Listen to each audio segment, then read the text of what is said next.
자, 이번 시간엔 보드를 만들게요. 보드 게시판. 프로젝트로 와서 모델에서 만들어둔 보드로 들어가시고, 여기서 아이디부터 하나 만들게요. private int id. 얘는 프라이머리 키니까 id 걸고,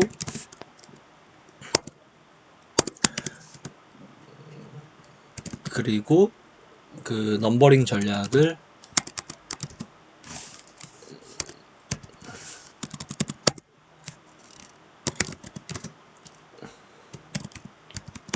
이렇게 해서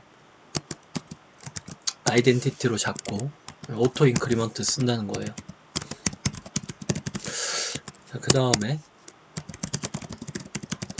타이틀, 원래 게시판에는 제목이 있잖아요. 타이틀. 그 다음에 제목이 널이 되면 안 되니까 컬럼을 잡고 null label을 false로 잡고요. 길이를 100자 정도로만 잡을까요? 그 다음에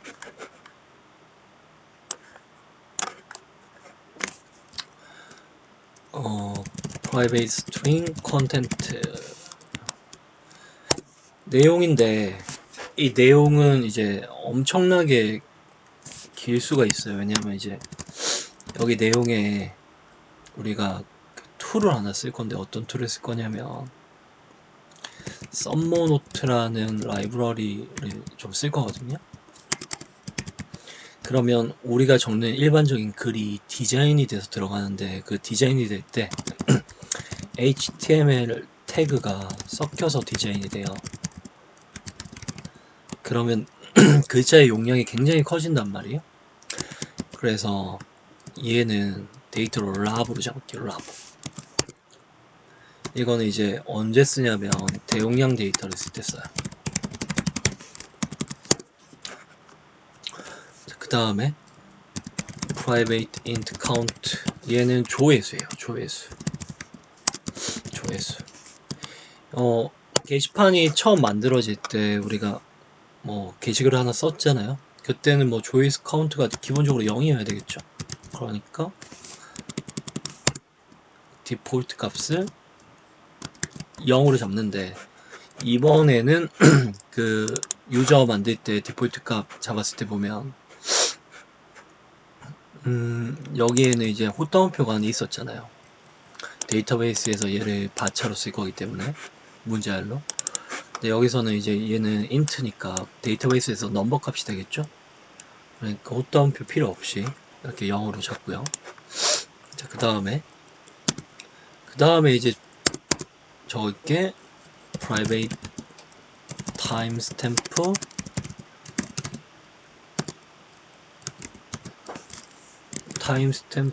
security 거 말고 자바 SQL이 들고 있는 라이브러리 있을 거고, create date 하고 creation timestamp를 걸어주면 데이터가 인서트 될 때 혹은 업데이트 될 때 자동으로 값이 들어가요.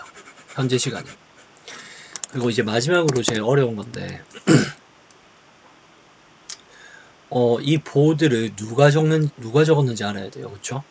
누가 적었는지. 그래서 private int 유저의 id를 적어요. 그러면 우리가 이 유저의 id 값을 통해서 다시 유저를 셀렉트 하던지, 아니면 이 유저의 id 값으로 보드와 유저를 조인을 해서 데이터를 가져올 수 있는데, 이 방식은 ORM에서 쓰지 않고요. ORM에서는 이 키 값으로 찾는 게 아니라, 포린 키로 찾는 게 아니라 그냥 유저 오브젝트를 바로 넣으면 돼요. 우리 데이터베이스 같은 경우는 옆에다가 좀 적어줄게요. 데이터베이스는 오브젝트를 저장할 수 없다. 그래서 뭘 사용하냐면 포린 키를 사용하는데, 우리 이런 자바 프로그램 같은데, 이 객체 지향 프로그램에서는 오브젝트를 저장할 수 있죠. 그럼 포린키를 사용하지 않아도 되잖아요. 근데 이 자바랑 데이터베이스가 여기서 충돌이 나요. 어떤 충돌이 나냐면 자바는 오브젝트를 저장할 수 있지만 데이터베이스는 오브젝트를 저장할 수 없기 때문에 이 자바 프로그램에서 데이터베이스의 자료형에 맞춰서 테이블을 만들게 되거든요. 무슨 말이냐면 자바에서는 오브젝트를 저장할 수 있죠. 데이터베이스는 오브젝트를 저장할 수 없죠. 그렇기 때문에 자바가 어쩔 수 없이 이 데이터베이스에 맞춰서 이 오브젝트를 저장하는 게 아니라 이렇게 포린키, 키값을 저장하게 되거든요. 원래는. 근데 우리 JPA를 사용하면 ORM을 사용하면 이렇게 오브젝트를 그대로 저장할 수 있어요. 그러면 이렇게 만들게 되면 테이블이 어떻게 인식하냐면 이게 이제 포린키가 되게 되는데 실제로 테이블이 만들어질 때 위에다 뭐라고 적어줘야 되냐면 이렇게 적어줘야 돼요. 조인 컬럼이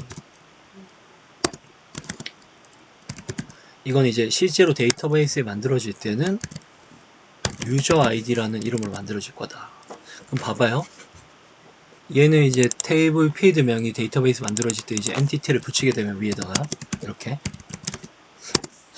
그러면 얘는 아이디 프라이머리가 되고 얘는 타이틀 얘는 컨텐트 얘는 카운트 얘는 이름이 유저 아이디라는 필드 값이 들어가요.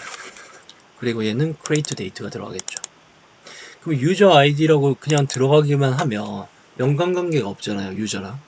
그래서 연관관계를 맺어줘야 되는데 이 연관관계 맺을 때 처음에 이렇게 한번 적어볼게요. many to one이라고. 저 many to one이라고 적으면 이런 말이에요.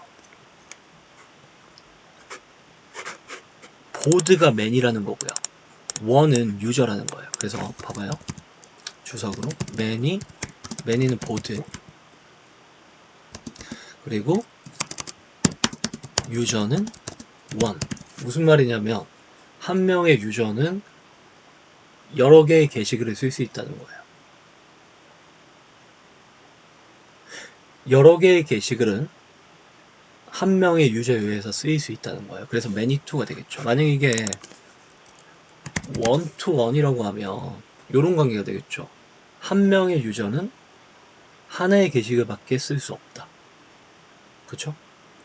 만약에 이게 one to many면 어떻게 될까요? 하나의 게시글은 여러 명의 유저가 사용할 수 있다. 이거 말이 안 되잖아요. 그쵸? 그래서 many to one이라고 적어요. 이렇게. 그러면 어떻게 되냐면 이렇게 돼요. 필드 값은 유저 아이디라고 만들어지고 연관관계는 many to one으로 만들어져요. 유저와 같이. 유저 객체와. 그럼 이제 이거는 유저 객체니까 얘를 참조하겠죠. 이 유저를. 그러면 자동으로 얘가 포린키가 만들어집니다. 여기서.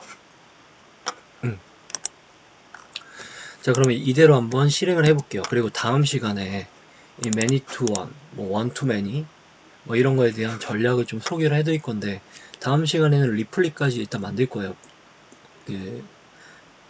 리플리. 답변하기까지 만들고, 그 다음에 제가 이 연관관계에 대해서 한번 설명을 드릴게요. 그럼 이번 시간 여기까지 하겠습니다. 수고하셨습니다. 아니, 실행을 한번 해보고 할게요. 실행. 잘 만들어지는지. 실행 한번 해볼게요.